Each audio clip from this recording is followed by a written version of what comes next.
Now you decide to go back to East Chicago Central. All right, you had all them offers, go to different schools, and you was able to get your name back out there big through AAU. Now, where's your focus? Actually, give us insight on how Miles even brought you back on the team. Man, first and foremost, he told me, man, he was like I said, I ain't tell I got suspended for having marijuana in my system. You know, I had marijuana in my system one night, so he told me I had to go to drug rehab program. You know, I had to go to that little rehab and stuff, and I did that. It was like about a 5 week demonstration. I did that, and he told me, he was like, this not if you do this, it don't mean you back on the team. You know, and I was like, cool, but I just wanted to show him. And it ain't just about basketball, you know. I wanted to get back in his good graces and stuff and show him that I had transformed to a new person. My father was instrumental in that too, you know. He went to a couple classes with me and whatnot, so that was cool right there in that situation. But like I said, Coach A, man, he's very instrumental in helping me get back on the team, man. You know, I know he used to talk to Miles a whole lot, telling him a whole bunch of different stuff like how I changed and whatnot. Just players and I don't know, I guess fans and stuff telling him like give me another chance, and you know he did. He gave me another chance. So I'm back for my senior year. Okay. Now, what's your focus? Once again, championship. Hey man, I had a schedule, my central schedule, man, and I wrote down each team, man, how many points I was gonna get against the team. I'm talking about I don't think I would win no less than 25. I'm talking about 25, 30, 30. West side I had like 50.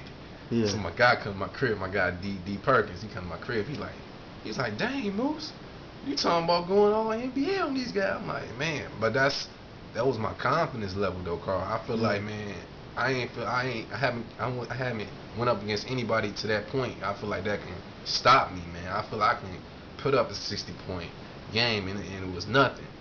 I ain't saying it would be easy, but I feel like I can do it. Yeah. You know, plus my role model at the time, I ain't gonna say he's the best role model, was Allen Iverson. So that just said all right there. You know, I felt like I could put up 60, 50, 60 points. That was nothing. I mean, probably sound crazy to some people, but I mean, that's how confident I was in my ability that God gave me. Gotcha. So how did the season go? Like I said, start off, man, I got hurt, man, turkey tournament. We got blew out. We won the first game, second game, we got blew out, man. So we come back to practice that Monday, man. Come back to practice that Monday, and it seemed like people weren't taking what just happened seriously, you know.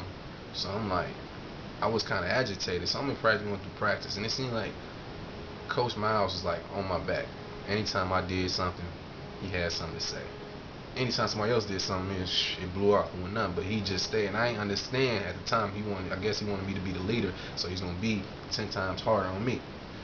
But anyway, so on that team, who was the leader? It was yourself, Johnny Ryan. Who me, else? Johnny Ryan, my man James Braden, Keon Jackson, um, Joe Brand. He was like a sophomore or something. I think he's a sophomore that year, you know. Okay. Then we had little Tremaine Coley. He was on the team. Little Jamal Garrett. We had a nice little team. You know what I'm saying? We could have did something with that team. I feel like we could have did something with that team. So we had practice and whatnot. I guess I just got fed up, man. I feel like I said, I had all these different other high schools to go to, and I was thinking to myself, man, why did I even come back, man? And I got to deal with what I'm dealing with now. You know what I'm saying? I feel like I'm a changed person, but he's still on me. Like I said, I'm just young and immature at the time, not understanding what was the real reason why he was doing what he was doing. But so I went over to the water fountain, man. I went to get a drink of water. I mean, I kicked the water fountain. You know what I'm saying? Not mad at anybody else, but I kicked the water fountain. Just like, man, like I said, why did I come back to this? Well, he come, he said, Tremaine, go home. So I ain't thinking none of it. I'm like, all right, man, I need to go and blow some steam off anyway. I'm going to go home, you know what I'm saying, and come at it again tomorrow in a different type of light. So next day, man, I come back to school, me in study hall. Sitting in study hall, I remember like you just said, we sitting in study hall. Doing my homework, I feel like I'm going to come back, I'm going to do the right thing. Miles sitting there, he looking at me. He like, Tremaine, you talk to Coach Fabian? I'm like, nah, for what? Nah, I ain't talk to him. So I go see Coach Fabe. So I go down to Coach Fabe. I'm like, Coach Fabe, Coach Miles told me to come talk to you. He was like, I don't know what you're talking about. I'm like, you sure, man? Coach Miles just sent me down here. He's like, oh yeah. He said he don't want you on the team no more.